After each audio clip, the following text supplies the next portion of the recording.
Back when I was a kid, my mother used to tell me people will judge you by the company you keep. And she would occasionally forbid me to play with one or another of the neighborhood kids because she thought they were a bad influence. Sometimes I listened, but mostly not, and that's how I got ringworm. I know my mom meant well, but I have to say, I've formed many lasting friendships with worthwhile people my mother would likely have disapproved of, at least until she got to know them. That said, when it comes to political candidates, I do find it helpful to consider just who they hang out with and who their most rabid fans are. Take Donald Trump, for example. Here's a few folks who think he is the very best this country has to offer. Those who hate and fear women.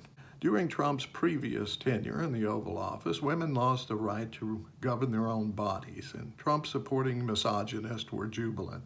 It should also be noted, as terrible as that was, it didn't go nearly far enough for them. In a new Trump administration, they look forward to the Supreme Court justices he put in place banning contraception and no-fault divorce, among other things. And have no doubt, if his cronies in Congress come up with a nationwide abortion ban, he'll sign it. Trump's gang also includes the anti-LGBTQ crowd. To please these radical religionists, Trump will absolutely seek to do away with all of the hard-won civil rights our LGBTQ brothers and sisters have earned, and will more than likely seek to outright recriminalize sex between consenting same-sex partners. Racists of all stripes will glory in the return of Trump. During his first term, Trump's justices gutted the Voting Rights Act and have consistently refused to address the illegal redistricting that effectively disenfranchises black voters in some states. Seeing this, other states will soon follow. DEI initiatives and all other affirmative action programs will disappear to the racist delight. Climate change deniers cheer on Trump even as their forests erupt in flames and their seacoast erode, and each month sets a new record-high temperature. Those of us who like to breathe freely and not drown or die of heat stroke will be out of luck as Trump and his legislative cronies continue their assault on even the modest environmental reforms we put in place over the years. His 6 political hacks on the Supreme Court will continue to push this agenda as well. Already, the Chevron decision has put polluter-friendly judges in charge of environmental regulations instead of knowledgeable agency employees. Those who hate children will celebrate a Trump win. Public schools will go underfunded in favor of private and religious indoctrination centers.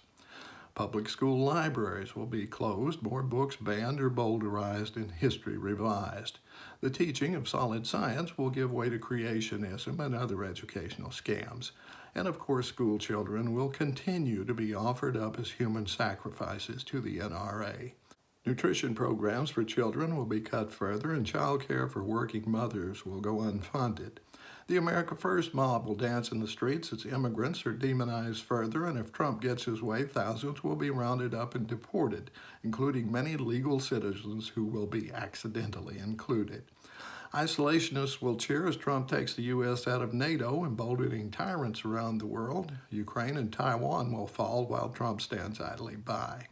The obscenely rich and corporations will have a field day as what's left in the middle class watches their taxes rise, while those at the top see their tax obligation fall to 0 or below. So-called Christian nationalists salivate at the prospect of Trump and company declaring America a Christian nation. I hope we're not all caught in the crossfire when they're stuck killing each other over exactly what that means. Did you notice a pattern here? It seems to me Trump supporters, to a person, can best be defined by the people they hate and want to persecute. I don't think my mother would want me to associate with people like that. Do you? Neither them nor their candidate.